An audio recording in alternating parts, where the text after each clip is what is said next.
गुरासाही ग्राम में सुरक्षित पानीय जल प्रकल्प और बासगृह उद्घाटित। गजपति जिला रायगड़ा ब्लॉक जिरांग पंचायत अंतर्गत गालगोंडार गुरासाही ग्राम में लिंसी फाउंडेशन एवं सहयोगी संस्था सिसिडी गजपति सहयोग रे सुरक्षित और स्वच्छ पानीय जल प्रकल्प सहित 11टी बासगृह घरर उद्घाटन कार्यक्रम सफलतार सह आयोजित होइछि। এই কার্যক্রমে মুখ্য অতিথি ভাবে রায়গড়া ব্লক উন্নয়ন অধিকারী সন্তোষ কুমার বারিক যোগদে প্রকল্পর উদ্ঘাটন করেছিলেন।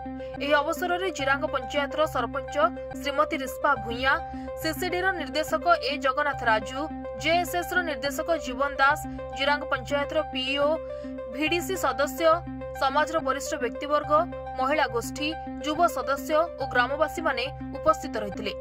नवनिर्मित सुरक्षित और स्वच्छ पानीय जल प्रकल्पटी सोलार सहायता प्राप्त बोरवेल माध्यम ग्रामवासी को नियमित भाव स्वच्छ और सुरक्षित पानीय जल जोगाइबाकू लक्ष्य रखिछि। एहा द्वारा ग्रामर स्वास्थ्य, परिष्कारता और जीवन मान उन्नति आसिबो बोली आशा करा जाउछि। एही प्रकल्परू मोट 41टी परिवार सीधासळख भावे उपकृत होइछन्ति।